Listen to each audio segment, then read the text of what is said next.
helping organizations get out of that robotic element and into really seeing people as humans, wanting to succeed, be a part of the process, can really help in that change management. As we look at HR being a strategic lever, it's actually aligning the people practices to the strategy and not having them be two separate entities. They should go hand in hand.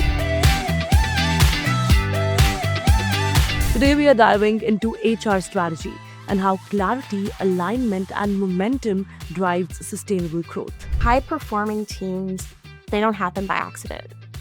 They happen with intention. So invest in your people, in the people processes, in the people structures.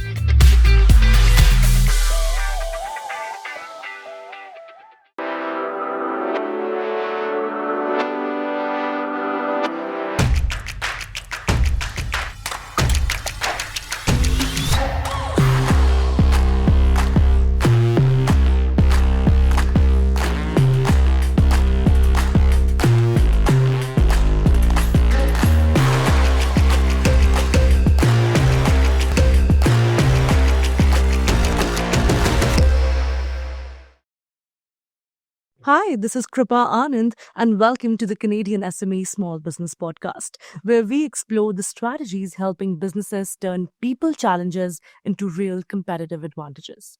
Today, we are diving into HR strategy and how clarity, alignment, and momentum drives sustainable growth. Our guest today is Rikka Bouseh, CPHR and President of Envol. With more than 16 years of experience in instructional design, change leadership, and organizational development, Rikka helps high-growth startups and global enterprises improve performance and navigate change. So before further ado, let's welcome her. Rikka, welcome to the podcast. It's a pleasure to have you with us. Thank you. It's such a great pleasure to be here. Now, Rikka, your work often involves guiding executive teams through major transformational and, scaling operations. So, from your extensive experience, what talent and workforce challenges are organizations facing in 2026? Yeah, that's a great question. So we're seeing a lot from our small and medium-sized businesses, especially with the economy and all of the shifts. And the biggest thing that we're seeing from our clients and from small and medium-sized employers is really that shift in mindset of what our people are needing today. There's a lot of impetus on growth. There's a lot of impetus on change. There's a lot of impetus on, seeing what's happening in the economy and shifting and trying to get ahead of it. And the challenge with that is that many people who are working within those organizations are not ready for the change, right? And so when we're working with our clients and we're working with small and medium and large-sized organizations, it's really about helping them through that change management process. Right. And when we're thinking about that change management process, the challenge that we're often seeing is that our leaders are stopping to see their team as people. We really want to move through. We want to have that change occur. We want to implement that new system. Right. We want to do those things. Can get a little robotic. Exactly. It gets very robotic. And so what we work with them, it's really about engaging their people in the process, helping to socialize ideas, right, to understand what is actually going to work on the ground and what might not work. And so helping organizations kind of get out of that robotic element and into really seeing people as humans, and them wanting to succeed, them wanting to be a part of the process can really help in that change management process. Because we're human, whenever we hear change, we get scared. How's that going to impact me? What is that going to look like? Am I going to be able to do that? Yeah. And so when we start to help people understand, okay, this is what it's going to mean for you. This is actually going to help you. And this is how we're going to make it easy for you to adapt, to adopt. And, mistakes happen, right? When we're going through that period of change, we're not expecting that level of perfection and really just, we're in this together. Right. It's going to be tough, but we're going to get through it. And then the other end, life's going to be easier. People are so much more willing to participate in those changes, and not having to feel so scared when the world itself can sometimes also feel scary. Right. Well, that's a great reminder that we're human first, and that's a clear strategic diagnosis because it highlights that managing complexity and talent still remains the most critical barrier, so to say, to sustainable growth, right? That's great. Now, let's examine how aligning talent strategy with operation drives measurable results, something that you can look back towards. Um, how can HR strategy directly support revenue and operational goals from your perspective? Yeah. So when we're working with organizations, we start with one simple question. What needs to be true from your people practices and solutions in order to achieve operational strategy or your strategic goals? So if you're looking to grow, what does your leadership look like? Do you need training? If you're looking to expand into new markets, what does succession planning look like? Can people step up and into those roles?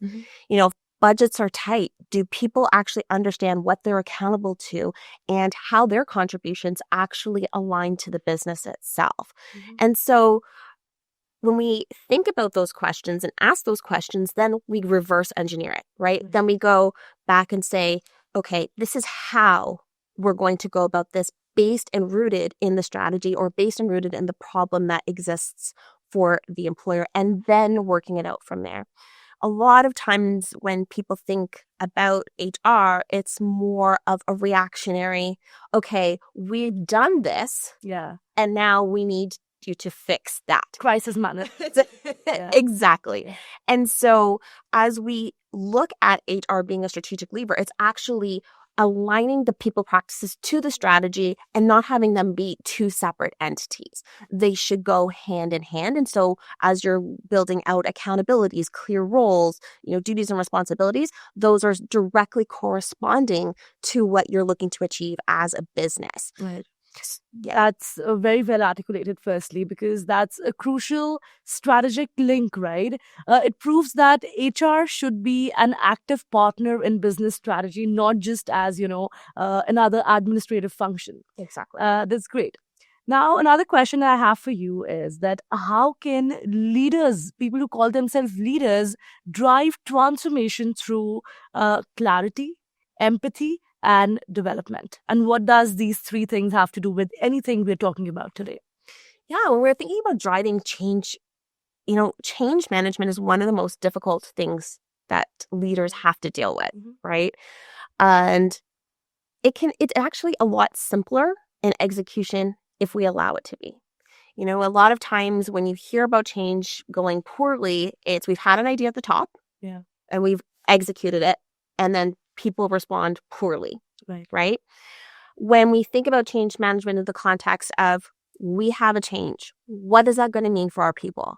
How is this going to impact workflow? Who should we ask about that? Our team, right? So it's really making it about an inclusive process, right? It's important as leaders for us to make decisions, yes. And it's equally important for us to involve our teams in the decisions that we're making in order to get over some of the hurdles and bumps that we actually don't think about. We have to remember we're not always on the ground as leaders. We are sometimes removed from the active process. We're leading and managing the functions, but we're not executing them. And the people who are executing on them, they're the best ones to actually seek that feedback because they're the ones that are going to tell you, actually, in practical sense, while in theory this may work, here are the things that we may want to consider, right? And having that understanding as you're evaluating processes, as you're evaluating different softwares that you're going to implement, that input is invaluable in that change management process because not only will you actually alleviate a lot of challenges in the future, your team will be bought in because they were part of that process. And then you have your change leaders who can then share why it's not just going to come from leadership.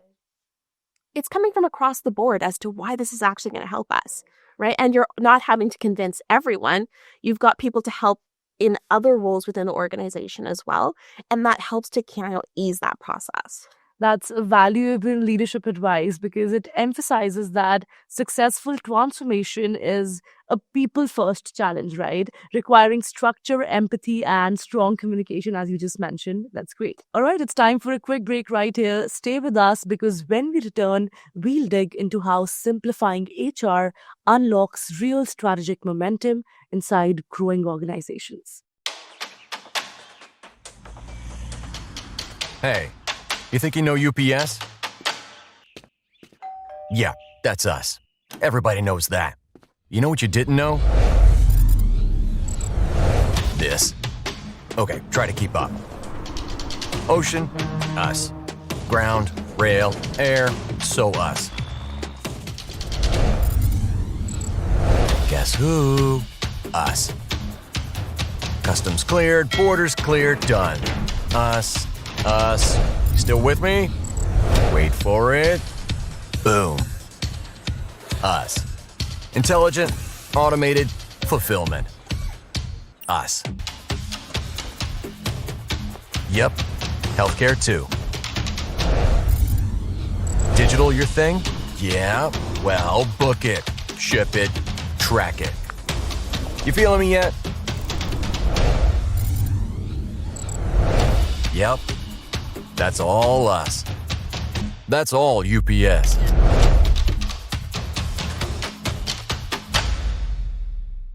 Welcome back, listeners. Let's jump straight into how empowering HR as a strategic partner can transform clarity, alignment, and long-term performance. Now, let's look at how simplifying HR enables stronger strategic impact. So, why should HR act as a strategic partner rather than just an administrative function? Mm-hmm. Yeah, this is a question that I'm really passionate about. Right. For a long time, HR has been perceived as party planners. Yeah. People come in and they hire and they fire, and it's an incredibly reactive department. Ultimately, when things are reactive, it becomes a cost center. And that's a completely frustrating thing for leaders and for anyone who's watching a bottom line, right? But as we go into this in 2026 and future years, HR really does need to have a more proactive approach and really sit at the table to understand the challenges and the goals of the business. HR needs to understand the financial impact of what they're doing. They need to understand how to strategically position how an initiative is going to benefit an organization, to be able to forecast workforce challenges or risks to the business, and then present solutions in advance so that an organization can actually achieve what they want to achieve and hopefully avoid some of those hiccups. That we're not waiting for someone to quit before we're thinking about hiring, or if we're, a leader to, that has key critical information we've never developed SOPs over, and they leave the organization and we're left hanging, right? So we need to really think about strategically, how can we root our practices and principles in the business that we understand how what we're doing is going to either enhance or detract the business, right? Because these things are critical and ultimately costly or profitable for the business. And so when we can reshape how we're conversing with executives and sitting at that table, we can really truly provide value into the actual outcomes and the deliverables that an organization can achieve, and the levers that we can utilize actually to make those things happen in a very people-focused way. I often say we are business consultants who happen to deliver results through people practices, right? It's an achievement of that goal of that business with really happy teams.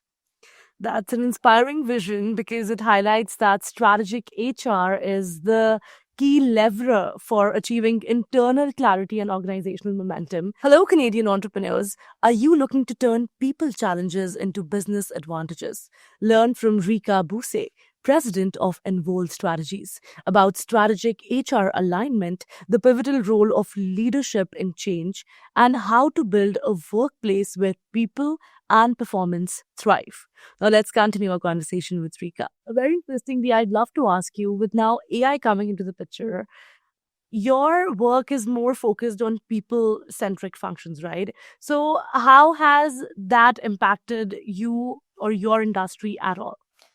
Well, AI is everywhere, right? And this is my personal opinion, not one necessarily of everyone's, but, I think AI is an important tool. It's not something that should ever replace people. Right. So when we think about AI, if it can enhance a process, if it can streamline a workflow, absolutely. Right. But when it comes to interviews, when it comes to, engagement with your team, That human touch is important, yeah. absolutely. That human touch is essential because nobody wants to work for a robot. Right. Nobody is getting motivated to do their best work for that AI robot, right? Right. We want to work with people. This is where that association of pride and commitment and authenticity, that comes from the people interactions. So absolutely, AI has impacted our industry significantly. I would say I think some organizations possibly should scale back on how much AI they are using in their processes, especially in my opinion around the recruitment front. Like I said, if you want to streamline some of the application process to utilize, rule out questions that people can, sure. But there's an element to that human connection in the pre-screens, in the, and how people show up. How I'm going to show up having this conversation with you today is not going to be the same if you had sent me a pre-recorded video and that I was just responding remotely to. And if you're trying to find the person who's going to fit your organization, that's a key component. Of course. Right? Yeah. So AI, huge proponent of it, but only for the things where people shouldn't touch. Perfect. Love that take and that confidence. Now, Rikka, imagine we have a time machine and say we were to travel 5 years or 10 years into the future. When you get out of that time machine, how exactly do you envision Envol? Yeah, I envision Envol in all hopes that we are the go-to partner for HR strategy for our SMEs and for our Canadian businesses. We really have a strong sense of how HR should be rooted in the business and in the strategy of an organization. And I would hope that Envol is the place where people come when they have a goal, when they have a change, when they're looking to have some sort of anything. And that, people are like, that's Envol. Yeah. We are their first call. That's one of our main things when we work with our clients. We always want to be their first call for just about anything. Right. And that relationship and that feel, regardless of how big the organization, how small the organization is, that sense of confidence that they're going to be able to achieve whatever it is that they want to achieve because Envol was there to help. That's what I'd hope to see. Beautiful. That's an ambitious vision, I'd say. And it confirms that strategic thinking and intent are the core drivers of future organizational success. I'm loving this conversation, and definitely we're going to invite you one more time where we can dive into deeper conversations like this. Before we let you go, Rikka, if there's one piece of final advice that you have for SMEs today who are building high-performing teams, what would you tell them? High-performing teams, they don't happen by accident. They happen with intention. And too often we're seeing employers using HR as a side of the desk function, and often performed by people who haven't been educated in the field. And so my advice is to invest in your people, in the people processes, in the people structures. Yeah. If you are not large enough to have a full-time HR person, find a fractional, find a consultant, someone, because ultimately the time that you're spending on these issues or time that you are taking away from your business, that it's impossible really to be proactive from an HR perspective if you don't have someone dedicated to thinking about it. Well, that's very real and powerful advice, Rikka. It has been such a pleasure having you on the podcast. Thank you so much. Thank you. And it was a lot of fun. All right, that was a great conversation with Rikka Bouseh from Envol Strategies on the challenges ahead for organizations, aligning talent with operations and elevating HR as a strategic partner. To all of our listeners, thank you so much for listening to the Canadian SME Small Business Podcast. Subscribe for more insights and visit CanadianSME.ca for tools and resources that support your success. A big thank you to our partners UPS, A1 Global College, ADP, and Google for supporting small businesses across Canada. We'll see you in the next episode. Keep moving forward. Kripa Anand signing off.